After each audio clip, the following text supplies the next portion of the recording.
बिना समर्पण छोड़ दिया है मनमानी शैतानी को, और राजनीति की गाली है सेना की कुर्बानी को। और सैनिक मर पाते हैं पर दिल्ली सब खो देती है, और शहीदों के लहू को स्याही से धो देती है। आप सभी दर्शक महानुभावों को नमस्ते। मैं सोनू आर्य, आप देख रहे गुरुकुल धीरनिवास। स्वागत है आप सबका। कल जम्मू कश्मीर के अंदर पुंछ में भारतीय सेना के ऊपर जो कायराना ढंग से आतंकवादियों ने हमला किया, और उसमें देश ने अपने 5 जवान बेटों को खो दिया। इस तरह की जो घटनाएं हैं वो बार बार उनकी पुनरावृत्ति की जाती है। यदि इसके ऊपर थोड़ा सा दृष्टिपात करें तो इसके पीछे देश विरोधी ताकतें तो हैं ही, इनके अलावा भी कई तरह के एजेंडे हैं। मैं कह सकता हूँ इनके पीछे राजनीतिक लोगों का षड्यंत्र भी हो सकता है। पुलवामा हमला जब हुआ था, उसके साक्ष्य जब जुटाए गए थे, उसमें बहुत बड़ी एक लापरवाही जो है बरती गई थी। और सत्यपाल मलिक जी जो कि राज्यपाल रहे, उन्होंने बहुत बड़ा उस समय एक बात, मैं किसी नेता का किसी पार्टी का सपोर्टर नहीं हूँ, वरन वयम राष्ट्रीय जागर्याम, मैं अपने देश का, अपनी मातृभूमि का और अपने राष्ट्र का जागृत पुरोहित हूँ। मैं केवल उन सरकारों से, देशवासियों से इतना पूछना चाहता हूँ कि ये जो मौतें हो रही हैं, इन मौतों के पीछे कौन लोग जिम्मेदार हैं। इसके पीछे हमारा जो कानून है वो जिम्मेदार है, राजनीतिक महत्वाकांक्षाएँ जो कमज़ोर है वो जिम्मेदार हैं। कौन लोग जिम्मेदार, या खुफिया एजेंसियाँ, किन की जिम्मेदारी आप तय करेंगे। हमारे देश के पास इतनी बड़ी सेना है, और हमारे देश की सेना विश्व की सर्वश्रेष्ठ सेनाओं में से एक है। हमारे देश की सेना के पास वो लोहा, यदि उसको आप आदेश दे दें सेंट्रल गवर्नमेंट के द्वारा, तो मुझे लगता है महज चंद घंटों के अंदर देश के अंदर या देश से बाहर भी, मुझे लगता है जो कोई भी आतंकवादी संगठन जितने भी काम करें, उनको वो क्षण मात्र में धूल चटाने का सामर्थ्य मेरे देश की सेना रखती है। लेकिन ये थोड़े थोड़े अंतराल के बाद जो अनेकों नौजवान जो शहादत देते हैं, क्या एक सैनिक का जीवन इतना सस्ता है। यदि कोई पॉलिटिकल व्यक्ति मर जाता है, उसके ऊपर जो है चारों तरफ से संवेदनाएं व्यक्त की जाती हैं, कैंडल मार्च लोग निकालते हैं, और जो है बड़े जल से जुलूस निकाले जाते हैं, और सोशल मीडिया के ऊपर तो बड़ा तूफान, बड़ा बकेड़ा कर दिया जाता है।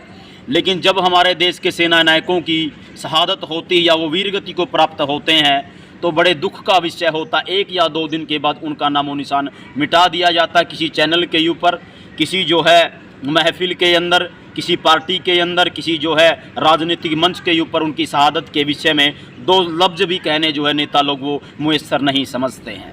मैं मानता हूँ इन सब हमलों के पीछे वो राजनीतिक महत्वाकांक्षा तो है ही है, कमज़ोर राजनीतिक इच्छा शक्ति, आधुनिक वेपन्स भी इंडियन आर्मी के पास हैं।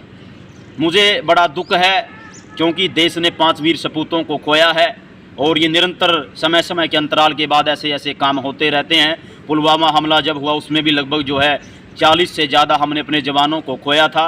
मैं देशवासियों से केवल इतना ही पूछना चाहता हूं कि मेरे देश के सैनिक की जो जान वो इतनी सस्ती क्यों है। उनको बुलेट प्रूफ गाड़ियाँ क्यों नहीं जो है उनको हायर की जाती, उनको पहनने के लिए बुलेट प्रूफ कपड़े क्यों नहीं दिए जाते, उनके पास वो आधुनिक वेपन्स क्यों नहीं है, या फिर जिस जगह से वो गुजरते हैं हमारे सैनिक, उस जगह की पहले से रेकी क्यों नहीं जाती, वहाँ जो है सुरक्षा के पुख्ता इंतजाम साधन वहाँ क्यों नहीं तैनाती वहाँ की जाती। हैंड ग्रेनेड हमला ये था, और लगभग 5 जवान उसमें शहीद हुए। सेना की जो बख्तरबंद वाहन जो था उसके ऊपर वो हैंड ग्रेनेड फेंके गए थे। हालांकि ये जो लोग हैं जिसको आतंकवादी हम कहते हैं, किसी भी देश के अंदर या किसी भी आतंकवादी के अंदर आज तक मैं मानता हूं किसी माँ ने ऐसा कोई आतंकवादी नहीं जना जो भारतीय सेना को सीधे सीधे चुनौती देने का सामर्थ्य रखता हो, क्योंकि यमराज का दूसरा नाम इंडियन आर्मी है। और राष्ट्र को बड़ा फ़क्र है, बड़ा गर्व है अपने देश के सैनिकों के ऊपर, जो दिन रात 24 घंटे जो है जाग कर के भारत माता की जो है आन बान शान में अपने सरों को कटाने के लिए सदैव तत्पर रहते हैं, सदैव उद्यत रहते हैं।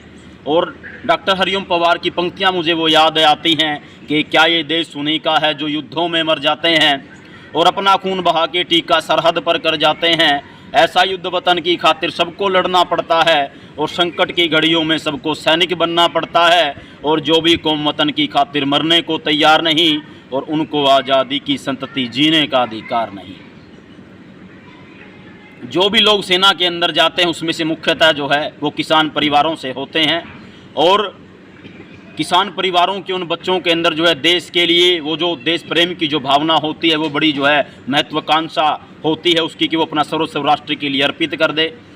ये जो बड़े बड़े जो लोग हैं, जो बहुत बड़े बड़े राजनेता हैं, उनके घरों के अंदर से कोई भी व्यक्ति या उनका कोई भी बच्चा सरहद के ऊपर जा कर के खड़ा नहीं होता, क्योंकि उन लोगों के लिए तो तरह तरह के जो है ऐशो आराम के साधन यहाँ जुटाए जाते हैं।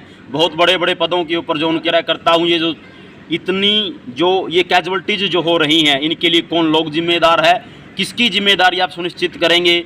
और मैं केवल इतना ही कहना चाहता हूँ, हमें प्रतिशोध नहीं चाहिए, हमें उनका समूल विनाश चाहिए। हम नहीं चाहते कि बार बार कैजुअल्टी हों, अनेक माँओं के बेटे जो है वो उजड़ जाएं और अनेक बहनों की जो है जो मांग का जो सिंदूर है उसको भी उजाड़ दिया जाए। ये बहुत लंबा सिलसिला चल चुका है। मैं अपने देश के वासियों से भी आग्रह करता हूँ, आप भी राष्ट्रहित में सोचिए। राष्ट्रवाद का जो सबसे बड़ा जो एक विषय है उसी के मद्देनज़र जो है राष्ट्र को खड़ा कीजिए। व्यक्तिगत हित में सोचना बंद करें और अपनी सरकार से आप लोग भी दरख्वास्त कीजिए कि सेना की या हमारे सैनिकों की जो सुरक्षा है उसको सुनिश्चित किया जाए, ताकि आने वाले भविष्य के अंदर और ज़्यादा मौतें न हों और ज़्यादा हमारे सैनिक वो शहीदी को प्राप्त ना हो। चाहे वो खालिस्तानी हो, चाहे वो नक्सलवादी हों, चाहे वो किसी भी प्रकार के लोग हों, हम नहीं चाहते ऐसे विषधर भरे वो काले नाग इस देश के अंदर पनपे, जो इसी देश की मिट्टी के अंदर पले बढ़ें और इसी देश का नमक खा करके नमक हरामी फिर करें। ऐसे लोगों के फनों को कुचलना होगा और प्रत्येक व्यक्ति जब राष्ट्रहित में सोचना प्रारंभ कर देगा, मुझे लगता है उसी दिन राष्ट्र को विश्वगुरु बनाया जा सकता है। मैं समस्त गुरुकुल परिवार की ओर से देश के उन सेना नायकों को, हमारे उन अमर शहीद बेटों को श्रद्धांजलि अर्पित करता हूं और परमात्मा से हम प्रार्थना करते हैं कि दोबारा इस प्रकार की कोई अनहोनी या दोबारा इस प्रकार की कोई दुर्घटना न हो। हमारे सैनिक सदैव अमर रहें, देश सदैव सुरक्षित हाथों में है और वो सदैव सुरक्षित रहेगा। जब तक एक एक जवान भारत माता का बॉर्डर के ऊपर खड़ा है, तब तक देशवासी वो निश्चिंत होकर के गहन निद्रा में सो सकते हैं। भारत माता की जय। वंदे मातरम। जय हिंद।